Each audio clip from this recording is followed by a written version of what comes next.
Guys, welcome back. Today I'm going to be doing a demo for one of my subscribers, Eva Forrester. Now I'm going to show you her picture. Okay, here we have Eva's picture. Now, I want to say it again that this is a practice picture. She's trying to learn how to do the technique, and then she will do the picture that she wants to do. So she's doing the right thing. And I just wanted to point a couple things out so that you can know where I'm going with this. She used watercolors, I'm sorry, watercolors on it, and she did the underlayer, and I see where she was going with this, and you can tell it's nice and creamy and smooth underneath. The problem is she went directly to the black, and she wanted it to blend with the blue, but it was already over when she had where she started to put the over color on it, and it doesn't blend. So what she has is exactly what will happen when you go directly with black over. Black is something you have to build till you can get it. And remember, black is never just black. There's always shades in there of grays and blues, especially when you're doing a sky. So I'm going to demo right now another picture. I did Starry Night. I did uh, the Galaxy. I've done tutorial on the Northern Lights, and this time I've always used pencil. This time I'm going to use Derwent Inktenses with pencil over it. And out of all the times that I've done this background, and believe it or not, my backgrounds used to look like this too. So this is nothing but somebody who's learning. It looks way easier than it actually works out to be. Now, I was talking to her about the string of pearls, and she was doing the dark black over here before she went and did her tree. She's doing shading in on the black, which is like the opposite of what I tell people to do. Build this up from the bottom, the whole thing up from the bottom, and then tweak the top. The shade or the shadows go in last. You can't, you put, okay, not the shade. You could put the dark shades in, but not the shadows. Wait until the whole picture is done before you put in the shadows. So she went a little askew in her scheme of things, but I see where she's going at. So I'm going to demo Inktense pencils, and we're going to do it from the bottom up. This sky worked out so much easier. I meant really much easier using Inktense than pure pencil. Once you get the hang of this, doing this type of sky, it gets easier. But you have to build it. It's not an immediate, you got it right, like in the first three layers. It takes much more to that, and I'm going to demo that right now. So let's go to my picture and we'll get started. Okay, so here is my picture. Now, this doesn't look like much now. What I want to just fill you in on what I did first. Now, I took all my colors, and these are Inktense. You add water to them, they become ink. They do not blend. They kind of just stay there on the bottom. And that's for a starry night or a northern lights or a galaxy background. That's what you want. I developed this area over here a little bit more and started doing in this area. I added a little water in this area, but all this other area is, or I was just laying down color. And you just lay it down. I'm not really paying attention to what colors or where because I'm going to cover a lot of this with the black.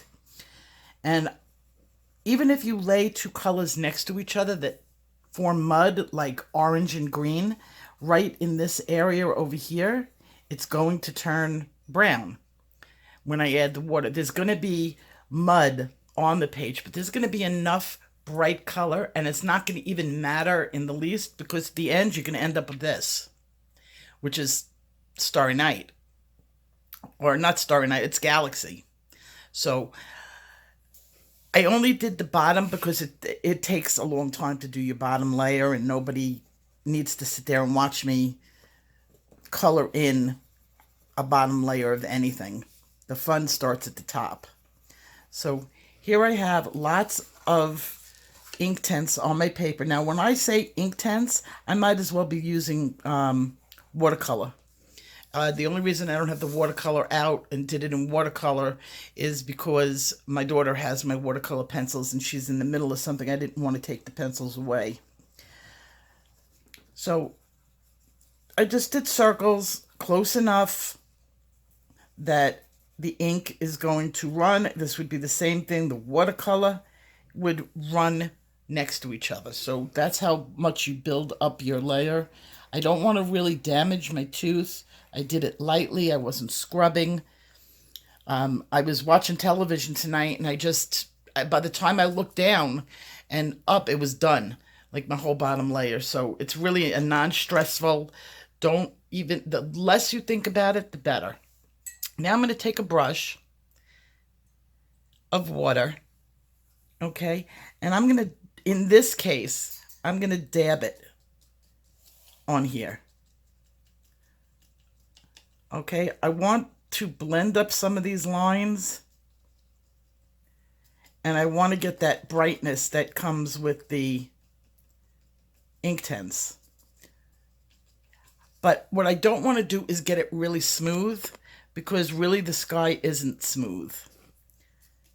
So you're going to be able to see shades of other colors in there. As I do this, see, it's got like some white in it. It's not even. I don't really necessarily have to make it even, because you're not going to see any of this specifically. It's going to be just a tint on the paper. So I'm done with that bottom layer, and all I have is a bunch of splotches of color all over the place. I didn't even use enough to warp my paper. It lays nice and flat.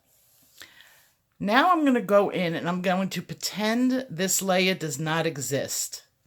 Okay, it's my bottom layer, and what's nice is it's ink. It's permanently in the paper. Anything I put on top of it is not going to blend with any of these colors. So I'm going to go back now, and I'm going to take some of the really good colors that I want to show out at the beginning, on the top. And my paper may be a little bit damp. Over here it's dry. And I'm going to go in with circles, and I'm going to start making sense of the areas. I'm going to start letting the blues flow into the blues, and the reds flow into the reds, and the blues go into the purples. Now, when you're picking colors for Starry Night, there are definitely some things that stand out. One of them is aquamarine. You're going to want to get aquamarine in there. You're going to want to get a hot pink in there. You're going to want to get maybe some yellows in there. Some of your brighter colors, because when you put black on top of it, it has a tendency to go dark. So the lighter the color, the better. And so I'm going to just work on this. Now, everything is going to get blended into each other. And I'm not going to worry too much about the middle of the color. And you can mix and match colors. Like I could put the blue over the red, and you see it makes a nice blended, not blended because the ink is coming up through it. And there's like a little rosy area in here. And I'm going to switch up my pencil now. Let's go to a pink. Now, I've never added mineral spirits to it. I may try it because I can just tap everything down and go over it with black. I may try it with a little mineral spirits. I don't know if Eva's into... You have to be, into using mineral spirits. It's not something that everybody wants to use. People have, different opinions on it and different... some people just have different health issues and they can't use mineral spirits. You see how this is all changing into a much softer appearance? Look at down here as compared to over here. And I haven't even added in any grays or black yet. Okay, I got my yellow and I did some of the yellow on here, just more of the same. I'm getting that second layer on this paper. Okay, now I'm going to start going in with my darker colors. My darker colors I'm going to use are going to be my black, my white, my grays, especially the lighter grays, because what I want to now do is build it up. Black is my prize. We want to build it up so the black looks good. And I'm going to get my pencils. So I have a few here. I have my white. Look how tiny my Chinese white is getting. Oh my God. My warm gray. I have a cool gray. And I have my black. Those are going to be my upper layer colors, but I'm going to mix them in with some more of the aquamarine. You're going to see me using that. I'm going to even have my yellow out, my hot pink, and I'm going to start pulling it all together with these colors. So I don't want to go directly to my black. I'm going to go to my 70% gray. I'm using a warm gray because I have a lot of, I could use a cool gray also. It could be either. Because there's a mixture of hot and cold or cool colors in this. Like the way she's standing out on the page, the whole background's going to be night and then she's going to be standing out. So I'm going to just begin anywhere and I'm going to start covering. Not everything, but some of it, blending it in with my other colors. Now I'm still working with that wax, that's waxy layer that I put on. So it'll blend with the colors from the wax.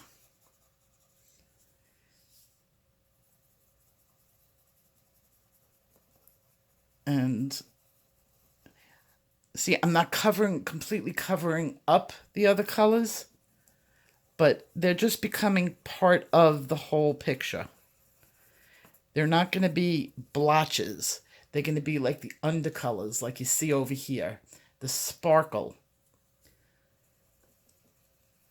Just doing this area here, and I'm going to switch over and get my white in there. And you see when I put on the white, it's getting like a filmy, smoky, cloudy appearance. See right there? That's what we want. And what's even better is you can use white or you can use your light gray. This is a 20%. And you'll see it'll do the same thing, one or the other.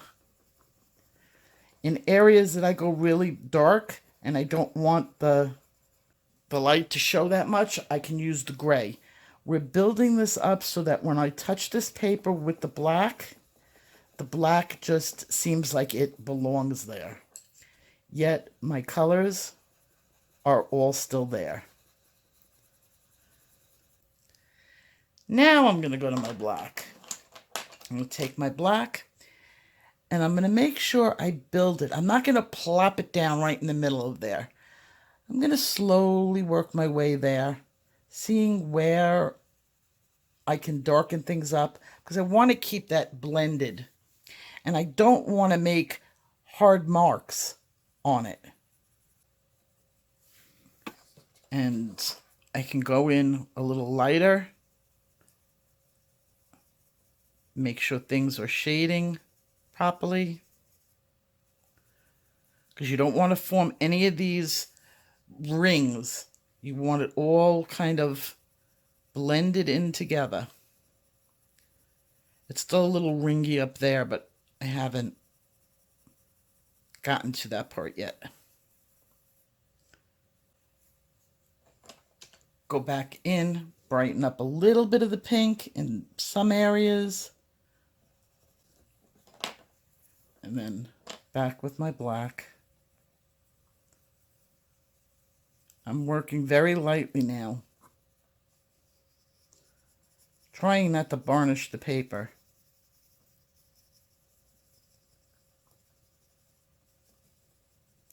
So now if I do this like this, and in a larger area, it's going to start looking really sky-like. And then at the very end, which I'm not at yet, but I can do it for you. You take your Posca,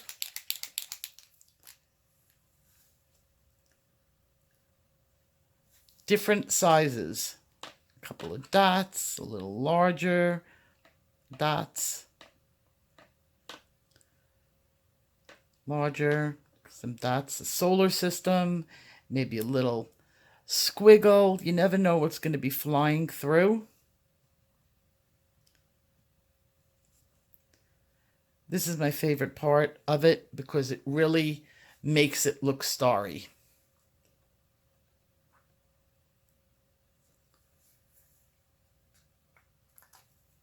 Now imagine what it's going to be like when I finish the whole thing. Now that you know what I did, I will snap my fingers and I will come back and the whole background will be done. Okay, I'm letting you get another peek at it. I'm still probably about 50% done. It's getting there. See how she's starting to stand out? Isn't that cool? I have no pearl rings around her. The black will blend into the blue seamlessly. Now, to make her stand out on the page even more, I'm making sure that there's a nice hard line on this side of her so that her body will cut off as a separate entity. I almost don't want to color her in. I kind of like her in like the way she is. I may do the flower, but I may do it in like blacks and whites. I don't know yet, but I kind of just like her sitting out there in space. So we'll see how it comes out at the end, but I would say I'm about 50% there. Okay, it's really developing nicely. This area in here is starting to varnish, which is what I want.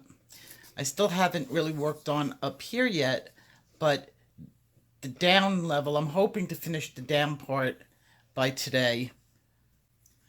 And the more I work on it, the more I really want to leave her alone against the colorful background. Somehow I feel like it's going to distract if I work on her, if I do anything to her. I'm still making up my mind, but I think I'm going to leave her alone. I just kept working and working at it until it turned into this. I didn't do anything different.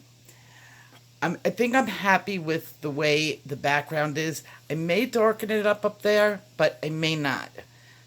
I haven't decided yet. But I am up to my favorite part, and that's putting in the stars. I'm getting out my Posca. Now, I did a whole black background, so I had lots of stars to put in. And this is when I think the sky comes to life.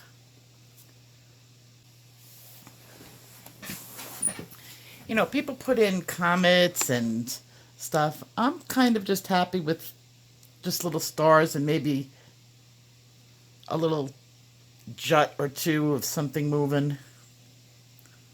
But it's whatever you like.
Okay, I'm done. And there is a super glare on this because it is so shiny.